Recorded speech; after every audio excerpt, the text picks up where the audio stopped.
Yes, Potato! I have discovered this boy. I didn't watch any of his videos. I know the general idea of what his videos are. I just never watched any of them.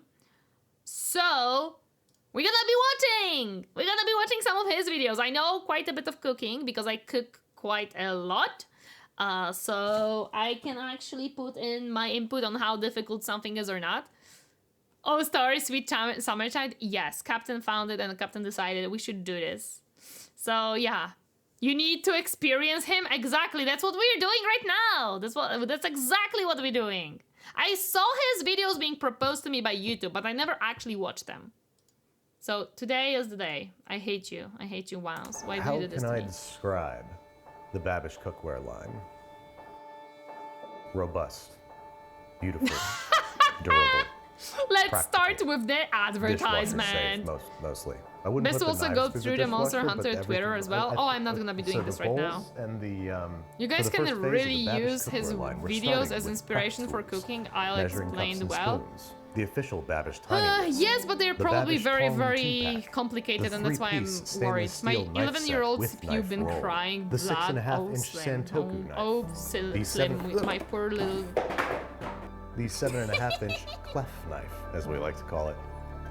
The 8-inch Slim, you really need an upgrade. and the That's true. 3-piece stainless steel bowl set. The Babish cookware line.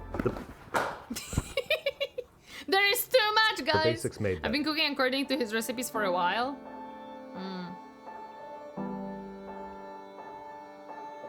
I don't know. We'll see. If they're very harsh and very hard to do, then yeah. Set look decent. I don't even want to know how much it costs though. Probably a lot, and that's what. This looks so tasty, man. I always love this. Hey, what's up, guys? Welcome back to Binging with Babish, where this week, as you may have just seen, my cookware line is available now. Among the items available are these knives, which are super duper sharp, which I was reminded of as I was cleaning them for this very shot. And since today we're recreating the chef's platter from Monster Hunter World, it seemed appropriate to recreate a very, very old video of mine where I test out a knife's sharpness on a pineapple. Nice. I can tell that I've definitely gotten a lot older since that video because, you know. Okay, at least this cut, the second cut, at least was pretty good. Pineapple. Yep, that's right. I had hair. Anyway, the Babish knives are available now. What Let's get back happened with to your it. hair, First, for man? whatever Are drink you is being Osmond? drunk out of the flagon, I'm gonna make some CptRardann. We're gonna start by roughly cubing a whole pineapple. Try to add 6 ounces of brown sugar. Wait, he took off the. Hi, hello, Holly. How are you doing today? He took off the skin, but there is still skin there. What? I'm confused. Or you can just buy a knife and buy a set of good sharpening stones. We actually need good knives. Our knives are horrible and I hate them. And revolved always. Unfortunately, most of the time, if you have a good sharpening stone, but you have a poor quality knife, no matter how good your sharpening stone is, your knives will still suck and you will have to sharpen very oftenly. This is the issue that I have currently. We have a rather cheap set of knives and they get like dull within freaking month of using them. So yeah, no, the quality of sharpening stone doesn't really matter as much. Knife quality matters much more. Believe me, it's annoying as heck. I wish I knew how to cook. That's not that complicated, Holly. You have to just grab simpler recipes and start. That's it. You just have to start somewhere. Make some CptRardann. We're going to start by roughly cubing a whole pineapple. Kind Try to add 6 ounces of brown sugar. Promptly drop it. I feel called out by him. I'm not trusted near the kitchen. Why is that? Become a blacksmith, make one? I wish, man. I don't think I have enough strength for that. Take a moment for contemplation and self-reflection. Dust yourself off, add the sugar, plus 3 or 4 cinnamon sticks, a whole dried ancho chili if you want a little heat, 1 whole star anise, You've just been lucky with my $2 knife then? Okay, Slim, I have a question to you. How often do you cook? And how often do you use your knives? As I mentioned, Babish explains his methodology and reasoning well. Okay, we're gonna see. Every day. Do you cook meat or fish? That's my second question that I have for you. I burnt instant ramen. Oh boy, holy, that's not very good. Once you use a great knife, you will feel the difference. Yeah. I forgot to put water. How did you forget to put water into instant noodles? You literally have all of the freaking... Oh my god. Fish is often meat at least once a week. I think you just didn't notice how dull your knife is. I'm gonna be honest. $2 knife? Trust me, it's not a good knife. It's absolutely not. Once you sharpen it, you realize how annoying it is to have a dull knife. Believe me. I know. I freaking know. I had knives my whole life, and my parents then bought a pretty expensive ones, and oh my god, the difference. I was distracted by the TV. Yeah, you gotta not watch TV when you cook then. That's the thing that I would tell you. Cloves. We're doing this in a thoroughly sanitized food-grade bucket because we are fermenting this mixture. Just cover it up and let it sit out at room temperature. Wait, what did he add? Did he add like water in there or... A little heat, 1 whole star anise, and 2 whole cloves. We're doing this in a thoroughly sanitized food-grade bucket because we are fermenting this mixture. Just cover it up and let it sit out at room temperature for 48 hours. He didn't say what he added. I think he put water in there. I dropped 25 euros roughly for a meat knife because I was butchering and portioning a lot. Man, as soon as I got it, I did the first cleanup and I was done in 5 minutes, where before I needed 30 minutes or more. Yeah, that's what I mean. That's what I mean. Like, okay, he is making broth. Okay, because I basically clean meat a lot of times. I don't butcher. I don't portion the meat. However, I do clean it a lot. And let me tell you how annoying it is to use a freaking dull knife on meat. It's so freaking annoying. I can make eggs and sausage. That's pretty much the extent of my cooking skills. I mean, yeah, that's the essential. That's enough to survive. He's making alcohol the pineapple kind. Hours. The resultant mixture will be slightly darker brown. We're going to strain out all the solids and transfer, albeit unsuccessfully, to a pitcher for easy. This man, he just can't take a break. Also, just use a freaking cone, man. Just use a funnel. It's just do it. And plus, he still didn't explain why he left some of the peel on the pineapple. I want to know. And sunflower quesadillas. Okay, I've never made quesadillas, so you're better than me, Darren. Pouring. Go ahead and wipe yourself off, bust out your favorite ladle, and ladle into the pitcher. What Why results just is an use absolutely a funnel, delicious, dude? barely carbonated, barely alcoholic, refreshing, warm. I don't exactly remember. Let's watch and see. I guess it is some type of alcohol.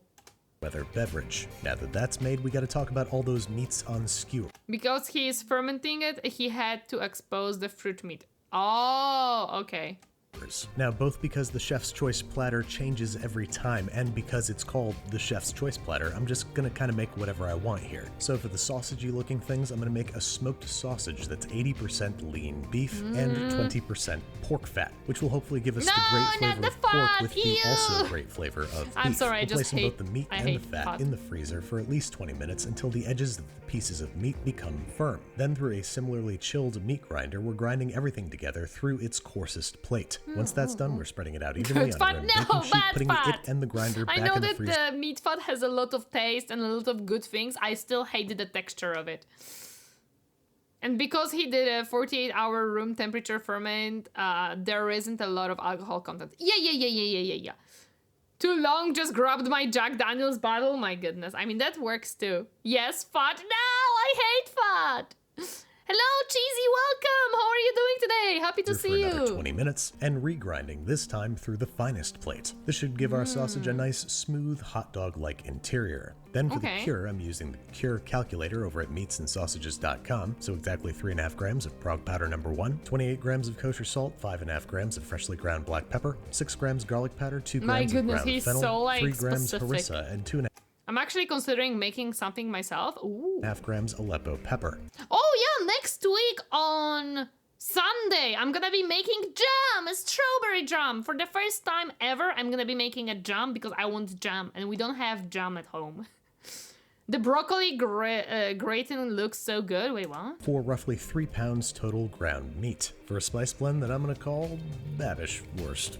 Well, you know, like bratwurst, but with Babish, that doesn't really work, does it? Sprinkle that evenly over the ground meat and... Get jumped? No! It's always interesting seeing what tags people add to Monster Hunter Wilds on Steam. It got the anime tag now. What? Why does it have an anime? What? Massage in, making sure the cure is evenly incorporated. Of course, we're going to cut ourselves off a piece, cook it up, and test it for seasoning. We are about to turn this meat into sausages, and this is your last chance to add any more salt, pepper, garlic, whatever. It passed the taste test, so now it's time to stuff it into some intestine. Thread that onto your sausage stuffer according to manufacturer's specifications, and stuff the meat mixture, now called a farce, into the awaiting hopper. The goal here, of course, is to stuff the sausage evenly and gradually so that we don't end up with a burst sausage. Once stuffed, we can twist into individual links and then it's ready to cure. So these guys are headed into the fridge covered overnight. This is going to allow the pink curing salt to work its magic. The next day, we're going to retrieve our sausages, which are nearly ready to be smoked. First, we got to prick them up a little bit. Using the very sharpest and thinnest thing you can find, poke a bunch of holes in the links. This will prevent them from bursting as we smoke them for 2 hours at 200 degrees Fahrenheit, or until they are an enchanting cherry red, juicy, and fully cooked. And I was pleased to find... I wonder why he went with the smooth texture. When I eat sausage, I really like the grainy texture. I don't know how to say it. I don't like the smooth one as much, to be honest. I really like when sausage has like the better texture, like the dry, nice sausage. That's what I like. And that these sausages were pleasurable to eat, and I'm sure that they'll be even better once they are kissed by the grill. Next up in the world of things that we have to do way ahead of time, we're dry brining big old chicken, combining 1 teaspoon of kosher salt, 1/4 teaspoon of baking powder, and a 1/2 teaspoon of freshly ground black pepper per pound of... Why doesn't your oven work? As you should. Sorry, not sorry. Because the sausage from the game looks closer to thinly minced. Okay, that makes sense. That makes sense. Chicken. Tiny whisk until homogeneous and then used to season the bird liberally inside and out. Then this guy's headed onto a wire rack set in a rim baking sheet and being fridged uncovered overnight, which as you can see has dried out the skin, which is going to give us a really crispy bird. Yeah, that's what I was thinking about the upside down roasting method, so I'm going to fill a large saute pan with mirepoix, stuff the bird full of all kinds of garlic and herbs and lemons, truss the legs shut. This helps elevate the thighs so they cook more evenly, and it's headed into the pan inverted, and then it's headed into a 425 degree Fahrenheit oven, or 400 with convection, which if you've got it, you should do, because it's going to give your bird crispier skin. Flip after 30 minutes and roast for an additional 30 until it's deeply golden brown and cooked through. I had to disconnect it since sometimes it turns on by itself. Oh no, that's no good. Babish does try to be as close to the original in his attempts. Okay, yeah, that makes sense. Now, as for the big paella looking thing in front, paella is normally flat because it cooks right in the pan, so the idea of pan transference gave me an idea. I could finish the paella in a hot pan, but this sort of reminded me of bibimbap. So again, since this is the chef's choice, I decided to merge the two. It's the chef's choice and I'm the chef, so I do what I want. A bunch of aromatics and herbs, peppercorns and garlic and all the things that are good, and cook it for about 45 minutes until... I know that the shrimp, the shells of the shrimps are very good in taste, and like if you make a broth out of them, you can put them in and broth, or make like minced, like put them in the mortar and pestle and use them as well. I've never eaten them. I've never tried broth made with the shrimp shell, so I wonder how it tastes.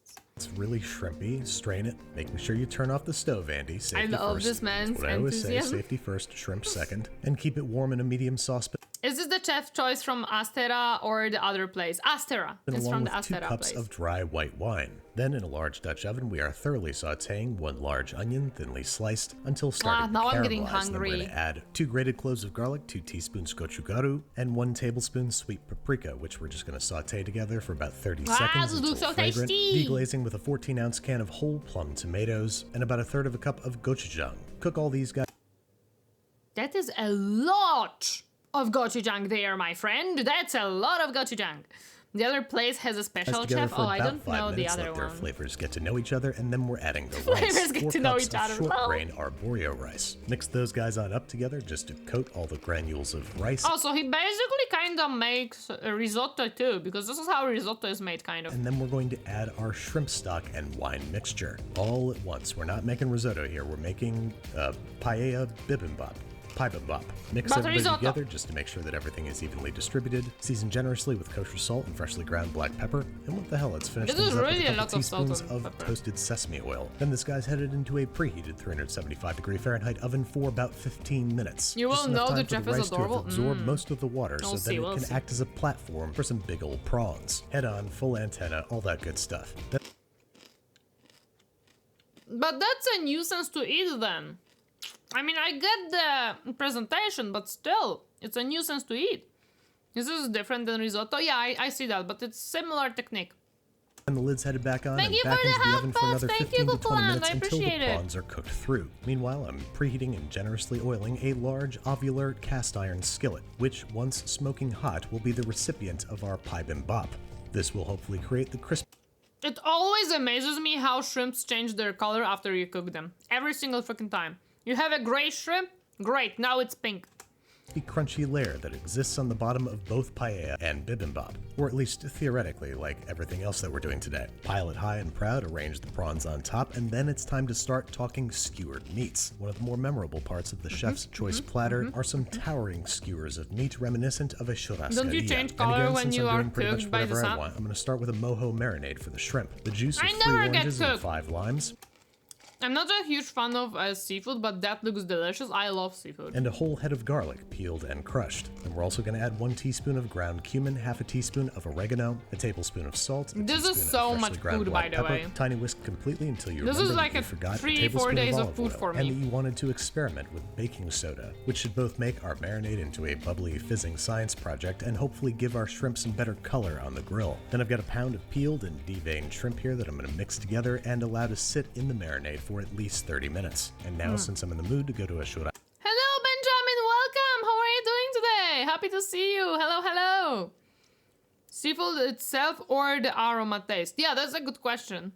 Churrascaria, I'm going to make some picanha, which actually refers to a specific cut of beef. It's a rump steak with a thick cap of fat that we need to slice across the grain to keep it tender. First, we're going to start by scoring the fat, which is just going to help make it look pretty. And then after locating the direction of the grain, we're going to slice across it into big old thick slabs. Mine has a little bit too much fat cap on it, so I'm going to cut some off. And traditionally, these would be cut a lot thicker, but the idea is that you press it into a horseshoe shape. Oh, we before make it like a skewering. little And rolls, speaking okay. of skewers, I got these big boys off Amazon. These are the kinds used in Brazilian steak.